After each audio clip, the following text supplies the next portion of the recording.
Good afternoon, everyone. Excuse the muffled sound, but I've got a bit of a cold, so apologies for that if I'm not coming across very clearly. But I just wanted to bring something to you that caught my eye just a minute ago, and it's just a little example, and it's something that I'm kind of trying to make my daughter be a bit more aware of. She's 12 next week. You know, when they learn things in history or they learn narratives at school and all that sort of thing, it's always worth questioning that without compromising, of course, the grades at the same time, because, of course, you have to adhere to the parameters set, don't you, to be able to pass those grades.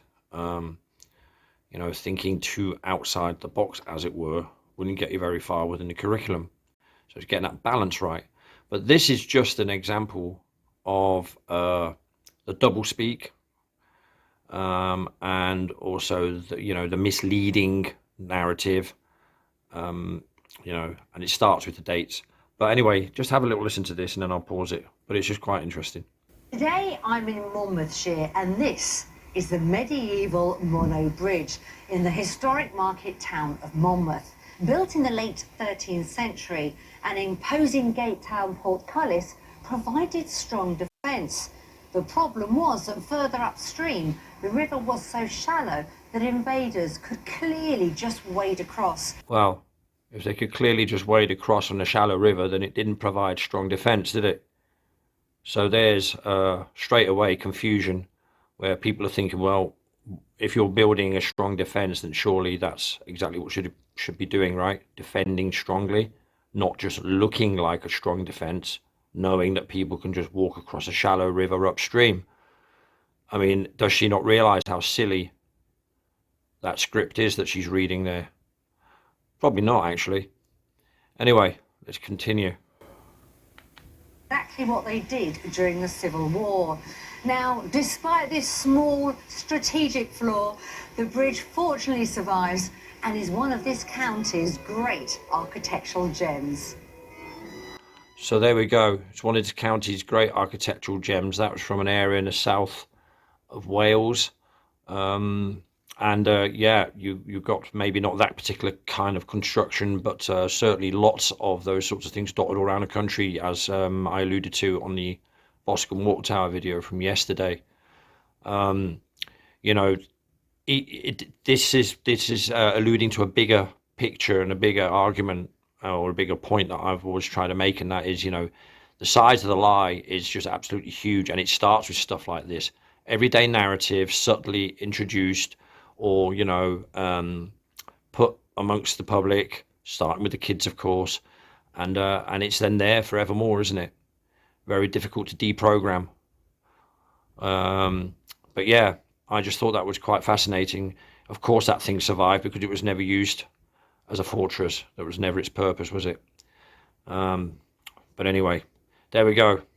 Little things like that you come across if you just pay attention a little bit to what's going on, and you know what you know, then yeah, you can't unsee it. That's it. I'll just leave it at that. Hope you're all having a good day, and yeah, I'll speak to you all soon. Some of you sooner. Ta-ta for now. Good afternoon again, ladies and gentlemen. We just come from Parkstone Water Tower, and we drove past this building on the way into Parkstone earlier on the way to Poole.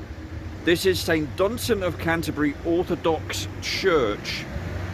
Now, you ain't going to see much while I'm pointing the camera at this door, but when we take a step back and take a little walk around this spectacular building that I never knew existed until I drove past it today, even though I've lived here nearly 7 years, look at this.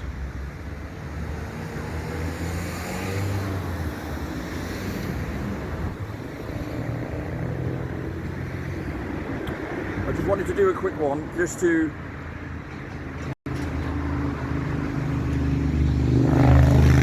almost act as a bit of a taster. Excuse the motorbike bombing past there. Yeah, to act as a taster, because we need to do a more concise video, more in-depth video about this building. Clearly there's a lot going on here, There are various different dates that are given about when it was completed. 1927 is a date that's been mentioned. 1914, it's got on there on the top of the gutter on there. I can certainly see from here, but maybe through the camera you can't see it properly. You've got those windows that we keep talking about. You've got what Ellie was saying that resemble batteries.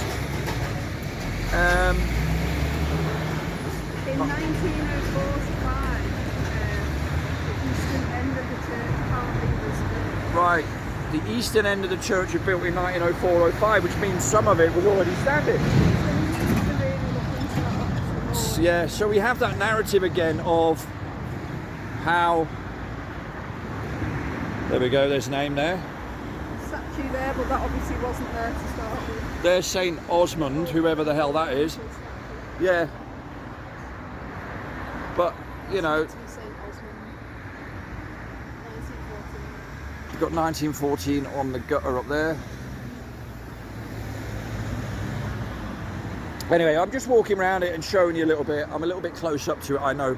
But this building here, literally, when you look at the architecture, I've been to Italy, I've been to Spain, been to all those sort of southern European countries, as it were, and they all have these features on them that you don't really see in England very often.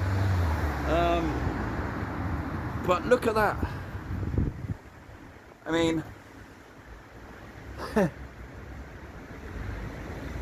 it's quite astounding, isn't it? Yeah, there's a lot going on in this building that we'd have to take another really close, in-depth look at.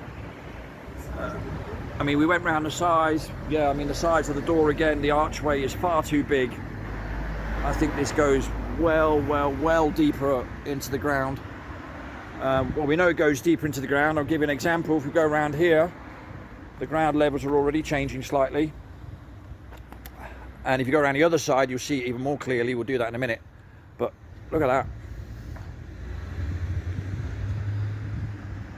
From a distance, it actually looked like a bit of a jailhouse, didn't it? Like an old Victorian jail with the or a workhouse with the matron's bit in the centre, because that's a feature of a lot of workhouses. You can't really see it very well from where I'm pointing it now. If I go around the other side, you'll see that central focal point there. That's that circular building that's behind that gable with the window facing us, right? There you have the bell towers there. There's two of them, so there's that one and there's one next to it as well. Again, bricked up archways or windows where they've plonked statues in. Well, one left. And again, basic architecture across the road, right? Nothing to write home about. And then you go across the road here, and as Ellie's just pointing out, she's using the word battery, which, yeah, I think there's something to that, definitely. Look at that. It's stunning. What a stunning building on the south coast of England. Quite remarkable. But yeah, I thought we'd just take a quick stop here and just do a few minutes just to show you. It's just unbelievable. You know, 1914, they had some of this. I mean, would you be building things? I mean, this is one thing that I noticed with looking up the beginning of the 19th century, for example. There were a lot of these so-called viaducts were built and all that sort of stuff, and infrastructure for the rail network and things in England, right? But would you be building all of that when you've got the Napoleonic Wars to deal with as a country that's bleeding your the Chancellery dry because you're fighting Napoleon? Then you've got the old colonies in North America that you're trying to protect as Brits, if you believe in all the official narrative now, by the way, right?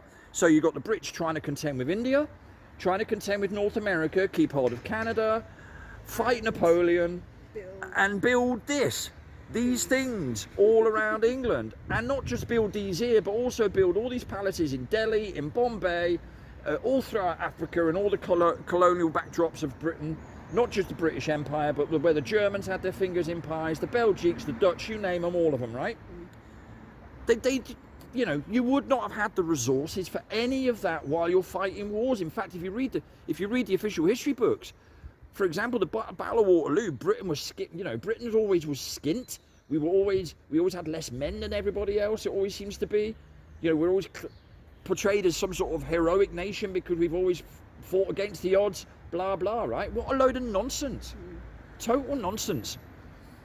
It does not add up. None of it adds up.